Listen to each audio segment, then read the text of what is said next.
Porque a acessibilidade, ela sempre é um processo. Ah, mas o Museu de Imigração está instalado em uma edificação histórica. Como resolver isso? Tem possibilidade? Tem. Tem possibilidades, sim. Primeiro, né?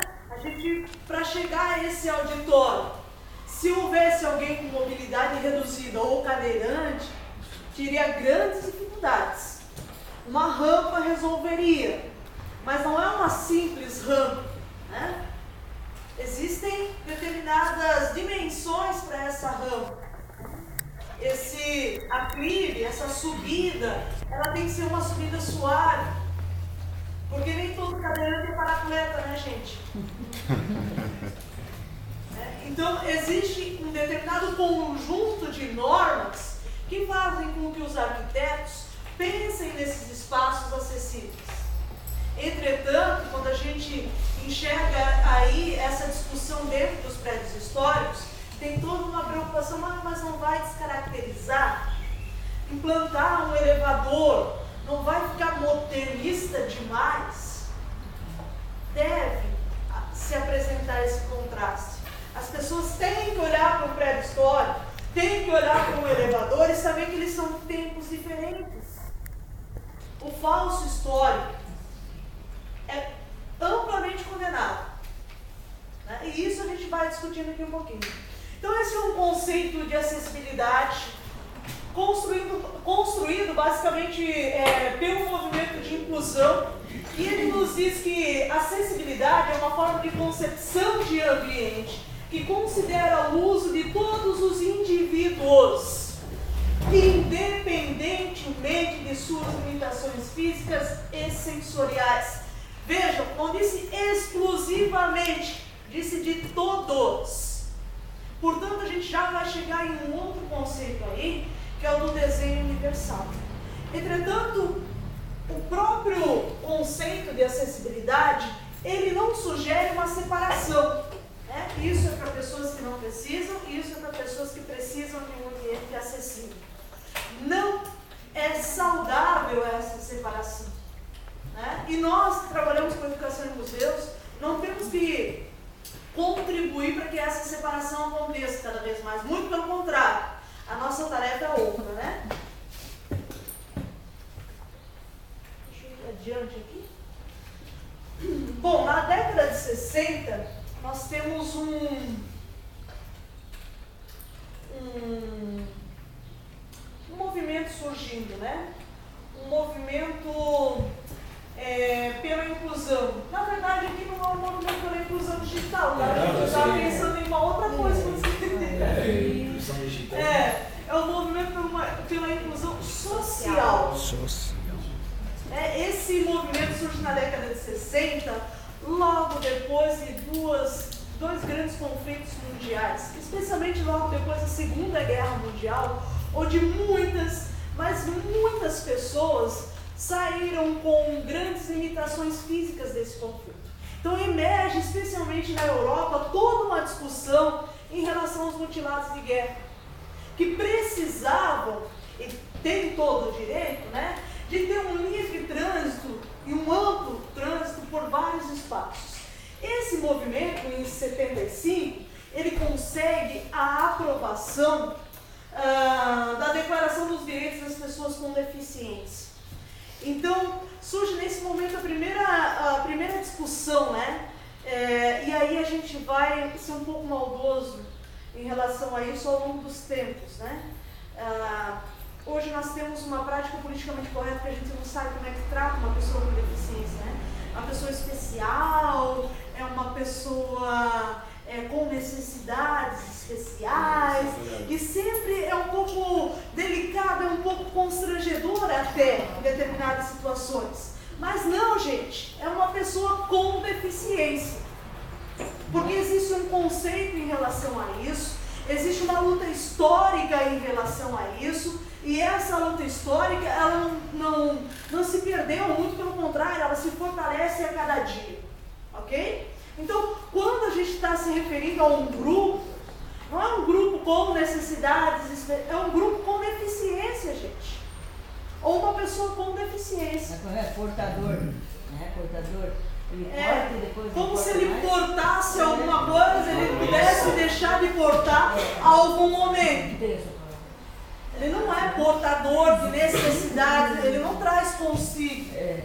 E ele não pode deixar de trazer, né? Como se fosse um objeto que se carrega. É uma pessoa com deficiência, ok? Bom, desculpa. Esse movimento ele começa onde? Essa experiência, sim. Ele se fortalece? Ele ganha força principalmente depois da Segunda Guerra e depois da Guerra do Vietnã. Ele nasce na Europa, mas agora é nos Estados Unidos com uma discussão de um design que também tinha deficiência e que vai se fortalecer, tá? Na década de 70 em diante principalmente. Então esse movimento todo pela inclusão social, ele vai discutir um processo que é o processo de normatização. O que diz esse processo? Tornar acessíveis às pessoas socialmente desvalorizadas. Vejam, esse é o conceito da década de 70, tá, gente? Socialmente desvalorizadas, década de 70. Condições e modelos de vida análogos aos que são disponíveis de modo geral ao conjunto de pessoas de um dado meio ou sociedade. Ou seja, está sendo proposto aí, por meio da normatização, um contraste em relação àquilo que nós temos como prática comum de arquitetura especialmente. Esse movimento, ele é um movimento que se assenta inicialmente na arquitetura. Porque precisavam de espaço de circulação. Somente depois é que outras discussões em relação à sensorialidade vêm ganhando espaço. Mas primeiro o que se lutava mesmo é que as pessoas tivessem o direito de circular, de ter livre acesso. Depois desse livre acesso foi ampliado o significado dele. Se vocês quiserem, quem desejar, depois eu posso disponibilizar essas informações, porque eu estou vendo que tem um povo anotando aí e tudo mais, né? Bom, uma grande, talvez a primeira grande conquista das pessoas com deficiência foi a inclusão de crianças e jovens no sistema escolar. E isso polemizou, tirou da zona de conforto várias pessoas, né? Porque como lidar na escola com a presença de pessoas com deficiência? Inclusive as próprias APAES, hoje que é a Associação de Pais e Amigos, né? De crianças excepcionais, elas têm toda uma discussão que essas crianças, algumas dessas APAES, tem toda uma discussão que essas crianças não devem integrar a escola. Que lá sim é ofertado um ambiente que pode oferecer a essas crianças condições de se desenvolver e se relacionar socialmente. Entretanto, há uma discussão em que a escola também deve estar preparada para receber essas pessoas. Aliás, a escola tem a obrigação de estar preparada. E não só as escolas, os museus, as bibliotecas e todo e qualquer espaço. Não só os públicos, os privados também. Porque nós temos que aprender a nos relacionar com todo e qualquer tipo de dificuldade de locomoção ou todo e qualquer tipo de deficiência, gente. Isso não pode ser um dado estatístico ou uma condição de anormalidade. Claro que existe um abismo em relação a essa concepção, a essa construção conceitual e a prática. É claro que existe. Nesses dias, é uma situação muito engraçada, que veio uma pessoa para mim e disse: tá, mas eu não sei lidar direito com esse público, como é que eu faço? Pega quem vai estudar. Vai entender um pouco mais desse universo, é a única maneira. É a única forma. É claro que isso nos impacta, porque não é comum para todas as pessoas, né?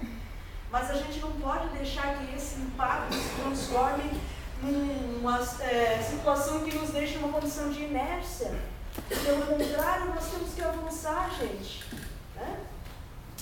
Além disso, a lei de cotas de empregos, uma outra grande conquista, hoje já se transformou até em estratégia de marketing de algumas empresas, né?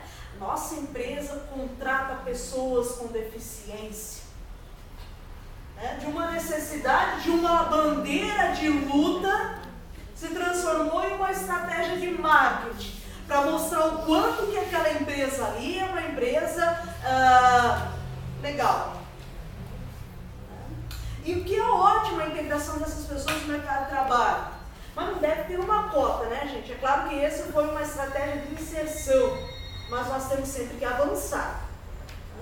Além disso, a maior conquista está na NBR 9050, que é uma normatização técnica que está dentro do guarda-chuva da BNT, okay? Que vai apresentar todo e qualquer parâmetro de espaço para que ele se transforme num espaço acessível.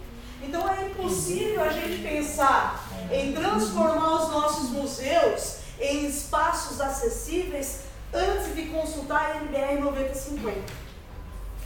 Nós devemos parar para estudar isso, a NBR 9050. Ok? São normas técnicas, Elaine. É um monte de medida, é um monte de informativo lá que nem sempre a gente domina. Ótimo! Se a gente não dominar ainda, nós temos que passar a dominar. Até para quando um arquiteto chegar e dizer para a gente, não, isso não dá, você vai lá e diz, não, isso dá. Tem alternativa, tá aqui, ó. Tá na NBR 9050, ok? Bom, aí nós temos a OMS, né? A Organização Mundial da Saúde, que classifica por meio de uma classificação internacional da funcionalidade todo e qualquer tipo de deficiência. Então elas vão ser colocadas dentro de determinados conjuntos, dentro de determinados patamares, levando em consideração as barreiras sociais enfrentadas por esses sujeitos.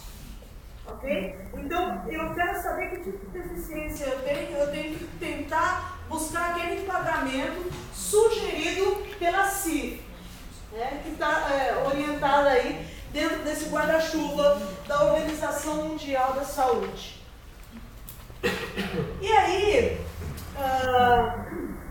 o movimento de inclusão social, apoiados pela CIF, vai desenvolver teorias e conceitos. É um movimento extremamente ativo, tá, gente? Que busca a constituição de conselhos, que briga por assentos nesses conselhos municipais e federais pelo mundo todo, né? Desenvolve teorias e conceitos que acreditam em uma sociedade livre de barreiras físicas, sociais e comunicativas. Esse conceito aqui, ó, criado, né, esse entendimento, aliás, criado pelo movimento de inclusão social, já é um entendimento da década de 90. Observem a diferença, a distância daquele lá da década de 70, né? Quando o principal impedimento era a barreira física, as limitações físicas. Então, desde a década de 90, se pensa em a diminuição das barreiras sociais e comunicativas. Eu disse desde a década de 90, nós estamos no ano 2014. Quanto tempo se passou e agora que nós estamos nos preocupando com acessibilidade? Cutucados, obviamente, por questões legais, né? Mas nós temos muito a avançar, gente. Bom, atualmente são classificadas pessoas com deficiência, os indivíduos que possuem algum tipo de limitação física. Membros superiores, né? A limitação de um braço, enfim, membros inferiores, paralisias cerebrais em qualquer parte do corpo e deficiência de crescimento. Intelectual, síndrome de déficit devido a acidente ou má formação. E sensorial, visual ou auditiva em diferentes gradações. Então existe grau leve, médio, né, e máximo para essas classificações aqui. E aí, dentro desse conjunto de o que é uma deficiência física intelectual e sensorial, haverão outros desdobramentos que a gente já vai conhecer.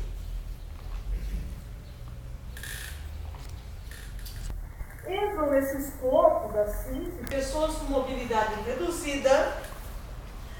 Ah, tá, mas os idosos são considerados pessoas com deficiência? Sim, com uma limitação. Exatamente. É para eles também que a gente pensa em elevadoras. É para eles também que a gente pensa em barras nos banheiros. É para eles também que a gente pensa em rampas, em pisos, né? Ah, mas isso sugere que há limitações? Não, gente. Nós estamos trabalhando no entendimento que nós estamos quebrando essas barreiras das limitações.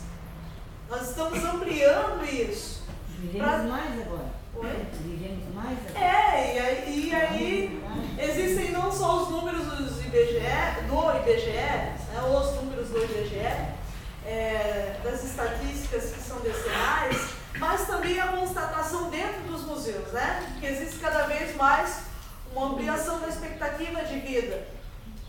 As pessoas estão vencendo graças à qualidade de vida, graças à ampliação e às descobertas de uma série de encaminhamentos científicos que respingam lá numa indústria farmacêutica. Enfim, as pessoas vivem mais. Aí a gente tem que aprender que essas pessoas, elas têm uma limitação física e que essa limitação física não pode implicar em um impedimento de circulação nesses espaços. Ok? Além disso, entram nesse escopo também os gestantes, que é uma limitação temporária, né? Obesos, que também pode ser uma limitação temporária, amputados, fraturados. Aí eu vou contar uma história, né? Eu dava aula numa escola que fica lá no bairro Escolinha. E aí eu sofri um acidente de moto. Não foi nada sério, né? Foi só uma distensão e tal, mas sofri um acidente de moto. Eu tinha moto na época e tal.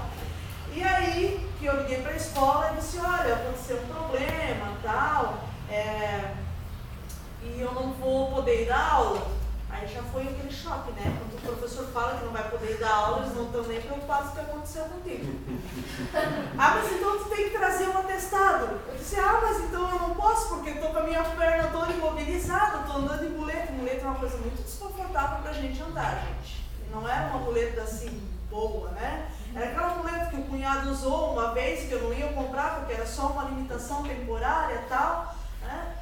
E aí que fui eu, lá no Escolinha, que é um bairro lá na Zona Sul, numa escola que eu tinha que subir um morro, descer o morro para poder chegar na escola. Porque o ônibus não passava na frente e não tinha ninguém naquele momento que podia me levar. Não era assim.